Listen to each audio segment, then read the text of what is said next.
j'ai fait certaines déclarations, j'aimerais l'éclaircir. Les derniers événements qui se sont passés au Cameroun, le nord du Cameroun, Nigérie. C'est juste quand je parle, je ne veux pas faire d'amalgame politique. On se préoccupe, nous les musulmans. C'est un cri de ras-le-bol. Et j'interpelle les musulmans, tous les musulmans, musulmanes. Il est temps que ça cesse. Que des gens, je ne sais pas quel état psychologique et folie ils ont dans leur esprit, je les qualifie comme ça, qu'ils prennent l'islam en otage. Qu'ils prennent l'islam en otage. Chaque chose qu'il y a, kidnapping, explosion, kamikaze, vous savez qu'est-ce qui se passe dans le monde? Il y en a qui vont me dire la désinformation, la politique, le ceci, cela. Loin de là, je parle de religion. Notre religion, ce n'est pas celle-là. Ils peuvent appeler leurs actions ce qu'ils veulent. Mais il n'est pas permis à ce qu'il y a un groupe ou des groupes qui prennent l'islam en otage et ils font de l'islam ce qu'ils veulent et ils le formatent comme ils veulent. L'islam est une religion qui nous enseigne le droit et l'équilibre. Vous savez, le prophète sallallahu alayhi wa sallam, il a fait arrêter une armée à la conquête de la Mecque. Pourquoi? Un oiseau est tourné autour de sa tête, une maman, une femelle. Il s'est plaint. Il s'est plaint de quoi cette femme? Plutôt ce oiseau femelle. Il s'est plaint que les sahaba, quand ils se sont assis pour se reposer à côté des arbres vers la Mecque, il y a un des compagnons, il est parti au nid de cet oiseau-là, il lui a pris les œufs. Les petits.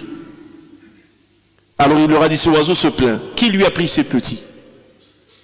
Un sahaba, il lui dit, moi. Il lui dit, retournez-lui ces oiseaux, ces petits. Ça, c'est notre religion. Celui qui veut apprendre l'islam, il l'apprend comme ça, par le prophète sallallahu alayhi wa sallam. On ne l'apprend pas par ses actes. Jamais un non-croyant est une référence pour moi. Vous savez, Abu Bakr Siddiq al-Yamama, ils lui ont ramené la tête de Moussaïlama arrachée. Moussaïlama, c'est celui qui a prétendu être prophète. Quand ils l'ont tué, ils ont arraché sa tête. Ils l'ont ramené dans un panier. Ils l'ont posé entre ses mains. Il leur a dit, c'est quoi ça? Vous avez fait quoi là? Ils lui ont dit la tête du mécréant, le chef des mécréants, Moussaïlama al-Kadhab, le grand menteur. Il s'est fâché, il s'est mis en colère. Il leur a dit, depuis quand l'autre est un modèle pour vous, celui qui n'est pas croyant? Notre modèle, c'est le prophète sallallahu alayhi wa sallam. Et l'islam nous a enseigné comment faire. Même, pour vous informer, dans la jurisprudence musulmane, l'islam, il a encadré l'esclavage. Et il a condamné l'esclavage.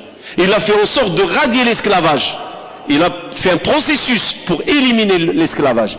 Et parmi ce processus, on ne sépare pas une femme de son enfant esclave. Une femme esclave, quand elle accouche, quand elle tombe enceinte, et quand elle accouche, on ne lui prend pas son enfant, on le sépare. Un enfant a le droit de vivre avec sa mère et son père. Ça, c'est notre religion.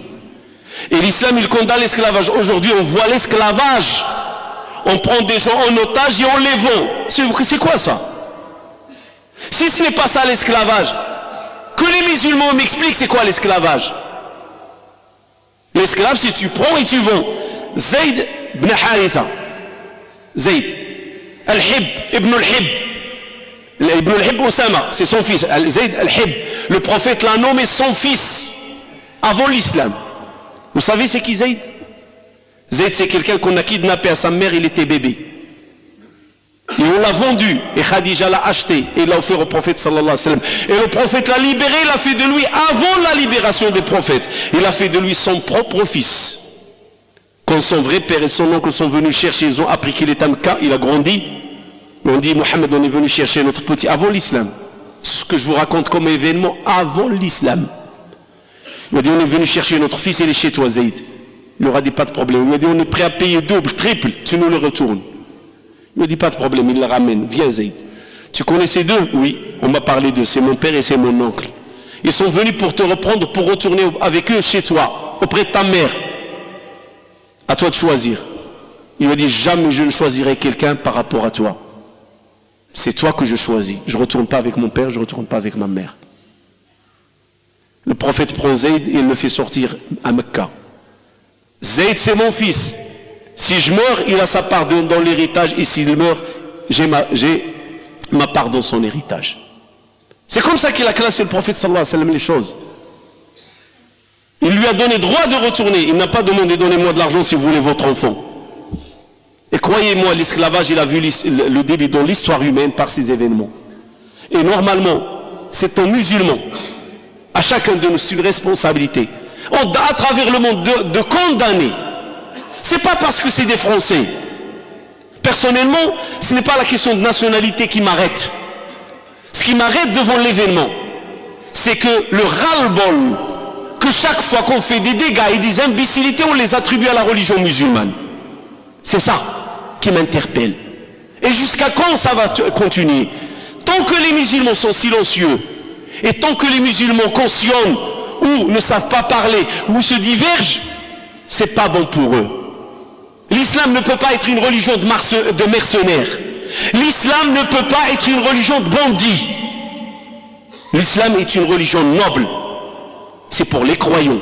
L'islam est une purification du cœur et purification des actes.